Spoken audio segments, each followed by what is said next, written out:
Here we are. We're about to cross the sea, Shevi shel Pesach, the last night of Passover. And Am Yisrael was standing there, and to the right there was animals, wild animals. To the left there were wild raging animals, and behind us were the Egyptians running after us, and in front of us there was the raging sea. My question is like this. Moshe Rabbeinu, who was our leader, our guide, with Hashem's guidance, he was the one who would go to Paro, and who, with Aaron also, and who fought for us, and who was the one who's like, okay, let's go, and he's taking us out of Egypt. And then we hear a couple things. All the night, Elul said, we kept hearing that Hashem said it was me, and not a malach, it was me, and not an angel that passed over your homes and took you out with an outstretched arm to Egypt. And also, all of Haggadah, and the whole entire night of Leila Seder and all the Haggadah, we don't one time hear Moshe Rabbeinu, about Moshe Rabbeinu, nothing.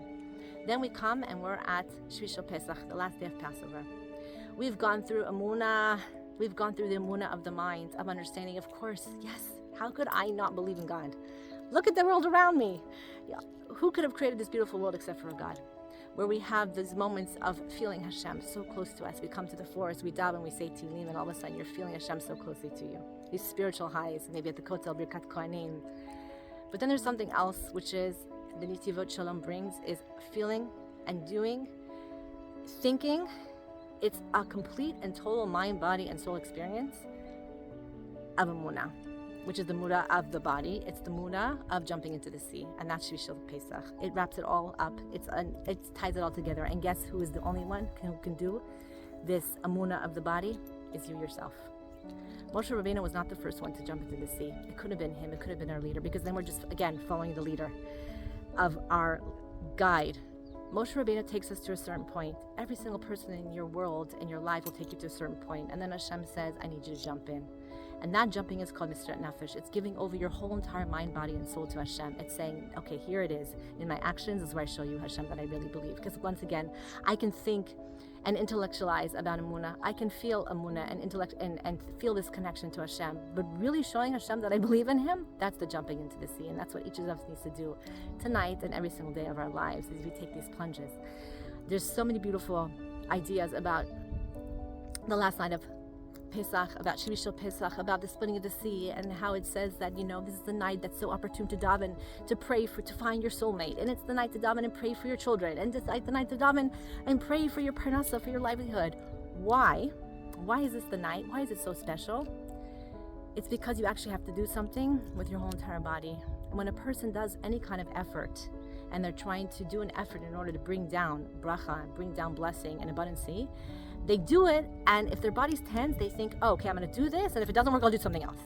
And one more thing, and can I look for one more segula, and say one more Tehillim, and maybe this is going to be the answer, and that's going to be the answer, and we're running around looking for all the answers, running to our right, running to our left, we're looking into our leaders, come on, help me, do it for me. Then all of a sudden Hashem says, no, I want you to do, but I want you to do with your mind, your body, and your soul, which means what? I want you to do in a state that's relaxed, because if you're making any kind of effort and you're all uptight and tense about it, it's not really coming from a true place of Munah. We have to learn how to relax our bodies. Yes, to drop the shoulders, to take a deep breath, and to relax the bodies.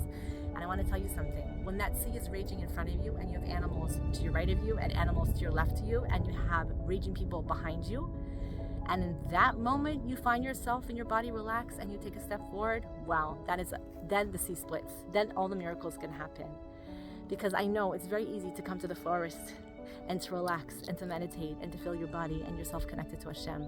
But now I'm going to ask you not to just come to the forest to do this. I'm going to ask you to take the forest to your homes, to your works, to your life, to the situations where you're like, how am I going to make this?